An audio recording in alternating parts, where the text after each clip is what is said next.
আজকে আমরা অত্যন্ত বিক্ষুব্ধ হয়ে রাজপথে নেমে আসতে বাধ্য হয়েছি। আমাদের কথাগুলো অত্যন্ত পরিষ্কার। আমরা ধর্ষণ এবং জেনা ব্যভিচারের জন্য সর্বোচ্চ শাস্তি প্রকাশ্যে প্রয়োগের দাবি জানাই। সরকার ইতিমধ্যে আংশিক দাবি পূরণের পরিবেশ নিশ্চিত করবার পদক্ষেপ নিয়েছেন।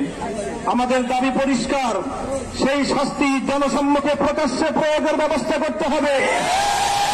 যেন একটা ধর্ষণের শাস্তি, একটা ব্যভিচারের শাস্তি দেখবার পর সমস্ত লম্পটদের বুকের মধ্যে ভয়ের কম্পন তৈরি হয়ে যায়। আমাদের স্পষ্ট আরেক দাবি হল, শুধুমাত্র ধর্ষণের কঠোর শাস্তির মাধ্যমে ধর্ষণ এবং ব্যভিচার বন্ধ করা যাবে না। এর যে উৎসমুখগুলো রয়েছে সেই উৎসমুখগুলো বন্ধ করতে হবে। নারীকে অশ্লীলভাবে উপস্থাপন করবার সমস্ত অপতৎপরতা বন্ধ করতে হবে। মাদকের অবাধ সরবরাহ এবং প্রাপ্তির ব্যবস্থা রুদ্ধ করতে হবে।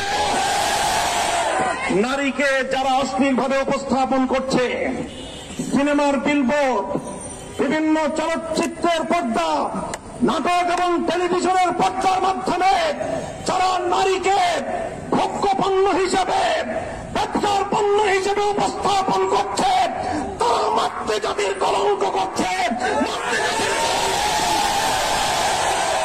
আমরা একটা সময় পর্যন্ত দাবি জানাবো, সরকারকে বলবো, এই যে রাস্তাঘাটে বিভিন্ন বিলবোর্ড, বিভিন্ন ডিজিটাল অ্যাডভার্টাইজমেন্ট, বিভিন্ন সিনেমা হলগুলোতে, নাটকের নামে টেলিভিশনগুলোর পর্দায় নারীকে অশ্লীলভাবে উপস্থাপন করার এই প্রবণতা রোধ করুন, এই অপতৎপরতা বন্ধ করুন। একটা সময় পর্যন্ত আমরা দাবি জানাবো।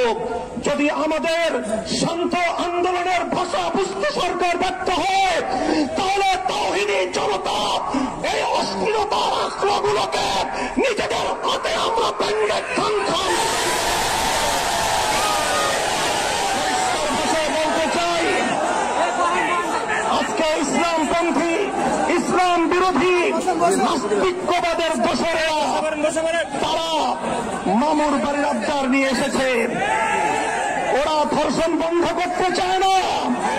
ওরা ধর্ষণ বিরোধী বিভিন্ন সংগ্রাম এবং বিভিন্ন সমাবেশের নামে রাজপথে প্রকাশ্যে নারী পুরুষ তারা অশ্লীল এবং যৌন আচরণের মাধ্যমে গোটা দেশ এবং জাতিকে কলঙ্কিত করার পায়ে তারা চালাচ্ছে। আরেকদিকে গোটা দেশে সিনেমা ব্যভিচার ধর্ষণের উস্কানি দেওয়ার জন্য অশ্লীলতার আখড়া সিনেমা হলগুলোকে উন্মুক্ত করে দেওয়া হচ্ছে।